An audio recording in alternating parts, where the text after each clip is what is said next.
Extremism and violent videos. That's what a 2023 lawsuit claims the Buffalo grocery store shooter was exposed to online, specifically on Reddit and YouTube.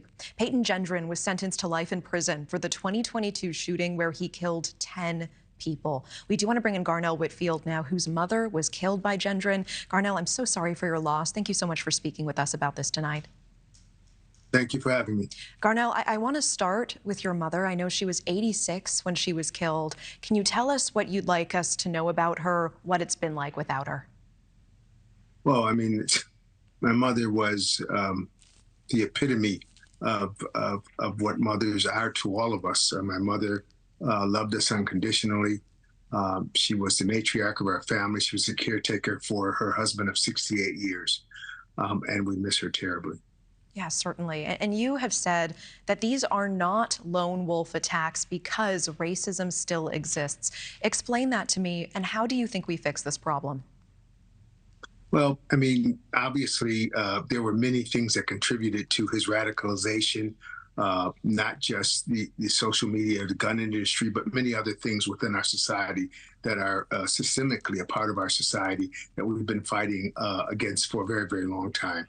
And so it is our contention that not only, our attorneys are doing a great job of pursuing accountability from the social media companies, the gun industry, but there's a lot more work to be done to mitigate those things that cause us to be vulnerable in the first place. And I want to bring in attorney Terry Connors now as well. Terry, thank you for being here. And tell me about this lawsuit against YouTube and Reddit. Free speech is the cornerstone of these platforms.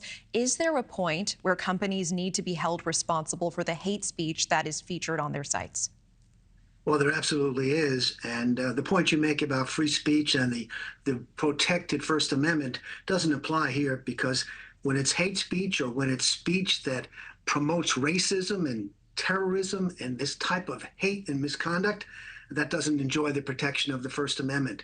And we are attacking that through our claims against the social media platforms.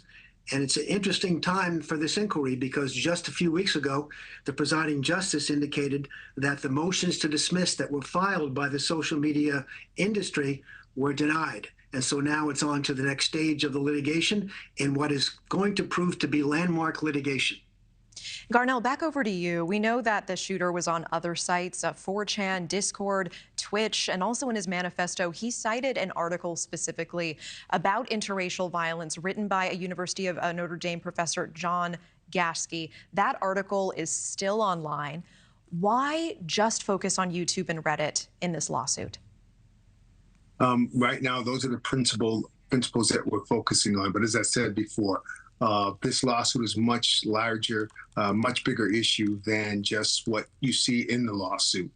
This is a start. We're laying a foundation, as Mr. Connors said, laying a foundation from which to build momentum and to pursue accountability across all of these spectrums. All right, Garnell Whitfield and Terry Connors, appreciate both of your time. Thank you. Thank you. Thank you for watching. Go to newsnationnow.com to find NewsNation on your television provider. And don't forget to click the red subscribe button below to get more of NewsNation's fact-driven, unbiased coverage.